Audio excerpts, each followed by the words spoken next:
Ayu Anjani masih belum bisa melupakan kejadian yang baru saja membuatnya syok. Ibu dan adiknya meninggal dunia. Diketahui meninggalnya kedua orang tersayang dari kelalaian kru dan kapten kapal. Ayu kesal bukan kepala. Lalu dia coba untuk menuntut kesalahan yang dilakukan para kru kapal. Terlalu banyak kenangan manis yang diingat Ayu pada adik dan ibunya. Apalagi sang bunda pernah bercerita soal mati syahid. Bagaimana kelanjutannya? Simak video selanjutnya. Tujuan ibu sama adik kemarin itu ke Labuan Bajo mau jalan-jalan rencananya, tapi pada saat itu jalan-jalannya sama kapal adikku, bukan kapal aku. Aku sebenarnya sempat sounding sih sama adikku yang ini, tungguin, tapi aku nggak maksudnya kalau bisa pakai kapal aku aja, karena kapal aku kan aku udah hafal gitu loh, seluk-beluk kapal aku. Terus kayak gitu apa ya, kru-krunya juga aku udah tahu lah mereka tipikalnya seperti apa kan.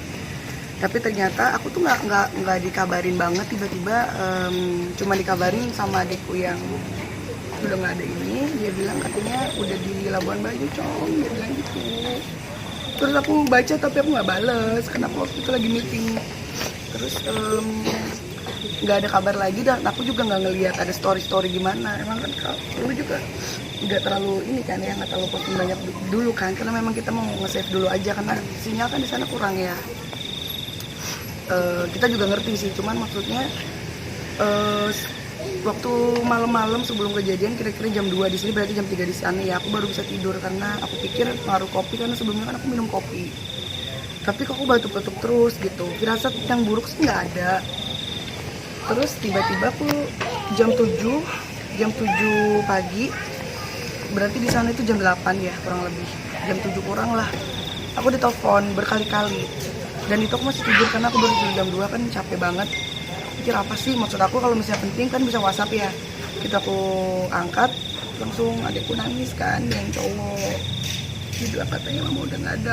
Aku pikir bercanda kan gitu, aku pikir bercanda. Terus dia bilang lagi katanya adekku yang kecil hilang, belum ketemu gitu. Aku bingung kan. Terus dari situ aku udah bilang sama aku tanya dulu sama dia, yang lain gimana dulu deh, yang lain. Maksud aku kan karena udah positif, mama aku nggak ada kan gitu, karena udah ada yang angkut. Mereka nggak ada yang bisa ngubungin aku sama sekali, karena kan HP semua pada hilang kan, pada nyelamatin dirinya dulu lah maksudnya gitu. Terus aku tuh yang bikin aku shock banget, mamaku tuh bukan tenggelam karena berenang atau lagi snorkeling atau lagi naik trekking gitu, bukan. Mama sama adikku nggak ada karena kejebak di dalam dek kabin kapal gitu. Makanya aku nggak terimanya di situ. Aku sedih banget gitu, karena maksud aku nggak nyangka itu kejadian ke keluarga aku sendiri, padahal aku selalu mati-mati sama ABK kapal aku. Aku nggak mau sampai ada komplain dari tamu. Maksud aku tuh aku ngejaga banget gitu loh. Aku ngejaga banget keselamatan tamu. Waktu kapal aku kebakar aja, yang pertama kali aku tanya tamu gimana, udah itu aja. Jadi bisa bayangin kan gimana rasanya begitu aku tahu ternyata mama aku sama adikku yang nggak ada gitu kan. Aku ngerasa sedih dan sakit hati banget karena pada saat itu nggak ada kru yang berani turun ke bawah kan. Aku juga nggak mau nyakin 100% karena aku nggak tahu kronologinya. Aku juga sangat menyayangkan banget tim SAR itu sangat terlambat datangnya. Makanya kenapa aku sedih banget, karena nggak ada yang berani turun ke bawah. Padahal mamaku katanya masih minta tolong. Jadi saya ada di kapal waktu itu, kamar saya itu di tengah. Itu kan ada kamar paling atas, kamar tengah, dan basement lah paling bawah dekat kamar mesin.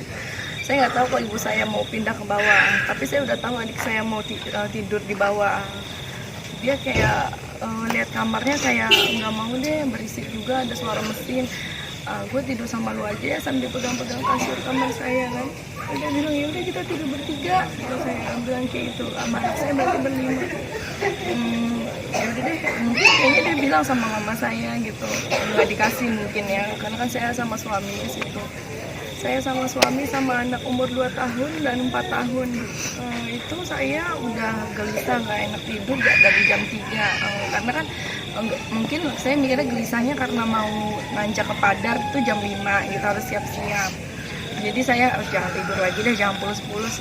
Pas saya buat susu anak saya, gantiin popok subuh-subuh tuh, saya ini jam berapa nih kok matahari udah mulai muncul kayak gitu. Apa nggak jadi kita nanjaknya tuh nggak ada satupun yang ngetok pintu atau apa. Terus akhirnya saya tiduran lagi, pas tiduran lagi mulai miring banget sampai saya pikir pas miring itu bakalan lurus lagi gitu, karena kan memang kayak gini-gini. Pas miring banget sampai suami saya tuh, saya lihat kakinya tuh sampai ke belakang. Terus saya nggak bisa lihat anak saya karena listrik langsung mati. Udah gitu anak saya yang 2 tahun belum ketemu, saya cari-cari itu air 2 detik sampai 4 detik udah segini. Habis itu anak saya yang nomor 4 tahun itu udah teriak-teriak panggil umi gitu. Cuman saya nggak bisa lihat apa-apa karena masih gelap kan. Habis itu kru di sana pas saya udah nemu anak saya, kan kita bener-bener muka saya udah nempel sama kaca, minta dipecahin kacanya, mungkin mereka shock juga, jadi mereka nggak bisa berbuat apa-apa. Untungnya saya teriak-teriak terus adik saya yang punya kapal ini langsung buka dan pintu balkon tuh nggak dikunci, dan saya udah dievakuasi. Saya udah naik ke skoci, saya pikir saya ada dengar suara ibu-ibu dan mirip suara ibu saya. Saya pikir itu ibu saya gitu ya. Saya teriak, mama sini naik ke skoci. Mana mama, kata adik saya yang punya kapal nih. Loh mama, emang itu bukan mama? Bukan, mama mana? Saya nggak tahu kalau dia tidur di bawah. Udah gitu, berarti mama masih di bawah, dia langsung bilang gitu. Dia langsung pukul-pukul, tonjokin ke lambung kapal. Kalian turun semua, nggak ada satupun yang turun. Saya lagi angetin anak saya di atas koci itu, ada tamu lain yang udah berdarah, mungkin dia langsung tendang kaca. Karena udah berdarah-darah di skoci, udah perdarahan lah, harus segera kita bawa gitu. Saat itu di situ cuma ada 1 kapal lain. Jadi ternyata posisi saya itu nggak jadi ke Padar karena kaptennya pas ditanya bos angin, dia bilang gitu, kita nggak di Padar nih, kita di Pulau Kambing, dia bilang gitu. Jadi menurut saksi mata dari kapten yang di kapal yang mengevakuasi kami itu, kapal kita tuh udah terlalu landing, geser-geser, sampai dia heran, ini kok kapal kadang mendekat, kadang menjauh, apa jangkarnya nggak nyolok, dia bilang, maksudnya nggak gigit gitu. Dia nggak pakai jangkar, dia pakai mori. Diikat, tapi katanya putus talinya. Enggak putus, Jong masih tegang, masih tegang. Jadi waktu kapal saya keseret itu mendekati karang, itu kapten tidur. Maksudnya kaptennya tuh masih tidur, makanya kenapa bodinya miring, mereka nggak ada yang tahu. Jadi maksudnya coba kalau misalnya mereka pada bangun, pasti langsung banting setir dong.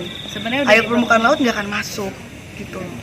Jadi yang diberitain di luar kapal bocor, bukan bocor sebenarnya. Kan saya baca berita kok. Iya, ada yang bilang kapal bocor itu kalau kapal bocor pasti udah tenggelam sampai sekarang. Tambahin keluarga jujur kecewa dengan apa yang terjadi dengan kejadian ini, terkhusus untuk kru kapalnya yang tidak menjalankan standar operasional prosedur, tidak menjalankan manajemen resiko. Kami punya kapal, kami punya perusahaan di bidang pariwisata juga, tapi kami menjalankan setiap prosedur yang berlaku, terkhususnya manajemen resiko. Dan pada hari ini saya didampingi oleh kuasa hukum saya, Mario Peranda SHMH. Jadi kasus ini akan kita kawal dan kita akan giring ke jalur hukum.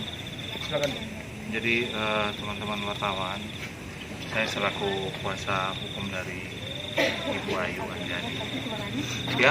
Agak diperbesar suara. Oh ya, jadi ini teman-teman. Jadi kalau seandainya kasus ini kita sudah serahkan ke jalur hukum.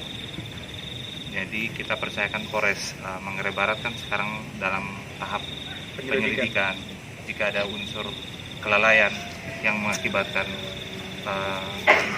kematian, jadi kita serahkan betul-betul proses hukum ini sehingga Polres Mabar bisa bekerja dengan profesional. Ya, Oke, Bang, berarti ini meluruskan, berarti ini kapal kejadian dalam situasi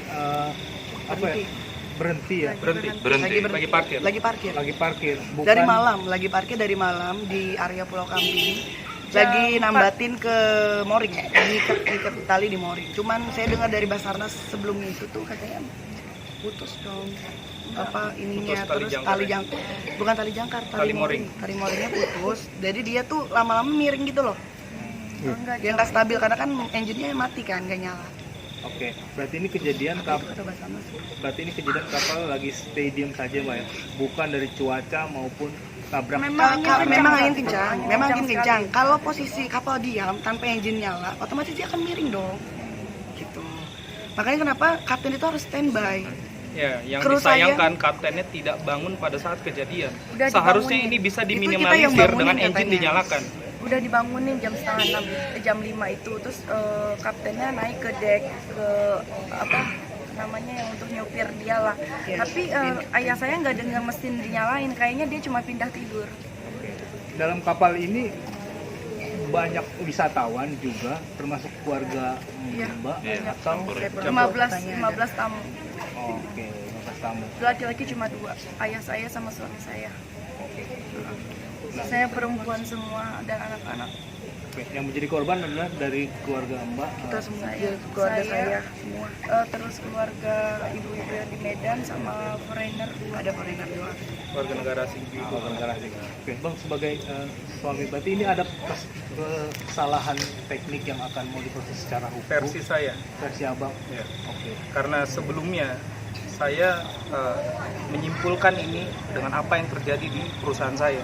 Kami punya SOP, kami punya manajemen resiko, dan ini tidak diterapkan sama kru kapalnya. Oke. Berarti Padahal si adiknya Mbak Ane sudah sampaikan, kamu masuk ke dalam, kamu evakuasi dan lain sebagainya, tapi mereka tidak melakukan itu gitu loh. Mereka malah mementingkan dirinya sendiri. Seharusnya di mana-mana tanggung jawab tamu ada di tangan kapten sama di tangan tour guide. Mereka hanya mementingkan Tapi diri dan mereka barang-barang. evakuasi dirinya sendiri. Berarti akan menuntut pihak Saya kawal sampai tuntas. Semuanya termasuk guide dan agent. sudah masuk